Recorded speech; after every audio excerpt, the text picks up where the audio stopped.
శ్రీకాంత్ గారండి. మేము hospital join అయిన కాంచి మాకు మంచిగానే చూస్తుండండి. సొంత మనిషిలాగానే చూసుకుంటుండు. ఆయమ్మలు కానీ నర్సులు కానీ 5 నిమిషాలకు 5 నిమిషాలకు వచ్చి సొంత మనిషిలాగానే మంచిగా చూసుకుంటారండి. మాకు ఇబ్బంది ఏమి అనిపించలేదు. జాయిన్ అయిన కాంచి బాగా చూస్తారు. ఏ ఇబ్బంది పడలేదండి మేము. కోదాడండి మాది మనీ బెల్లపు మనీ. నా భర్త పేరు బెల్లపు ప్రసాద్.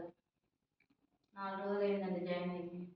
4 రోజుల నుంచి కూడా బాగా చూసుకుంటారు. సొంత మనిషిలాగానే మాట్లాడే విధానాన్ని బట్టి ఆయన చూసుకోవటం కానీ మనిషిని బాగా చూసుకుంటారండి పేషెంట్ని.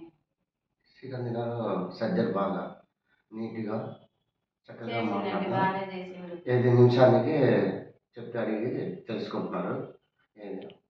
స్టాఫ్స్ కూడా వాళ్ళని బాగా చూసుకుంటారండి. ఆయన నుంచి సిస్టర్ల గారి నుంచి మొత్తం ఎక్సలెంట్. రూమ్లు కానీ నీట్గా చేసుకోరండి. అడిగి తెలుసుకున్నాం. చేసుకొనే చేసుకోరండి. వాళ్ళ ద్వారా వచ్చినాడు మాకు తెలియదు. మా సార్ రవీంద్ర రెడ్డి గారు, నాగరాజు ఇద్దరు వాళ్ళు ఇంతకుముందు ఇందులో చేయించుకోరంట. బాగా చేస్తారు శ్రీకాంత్ గారు.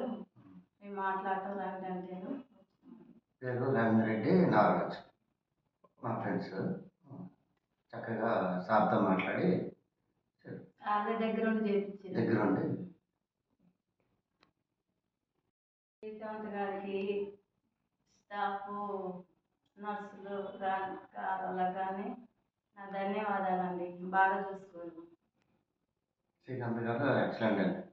నిదానం వరకు బాగా సర్జరీ అడిగి చేసుకుంటే ఆన్సర్ పని కోపడకుండా మంచిగా మాట్లాడటం కానీ చక్కగా మాట్లాడటం కానీ నవ్వుతా సొంత మనిషిని చూసుకున్నట్టే చూసుకుంది.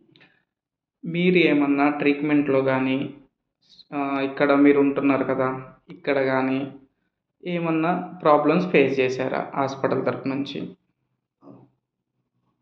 అంటే ఇబ్బందికరంగా ఏమన్నా అనిపించిందా? ఏ విషయంలోనే? ఏ విషయంలో ఏం లేదండి. వచ్చిన కానీ శ్రీకాంత్ గారు చక్కగా ఓకే ఇబ్బంది ఏం లేదండి. చక్కగా సొంత మనిషిలాగానే ఒక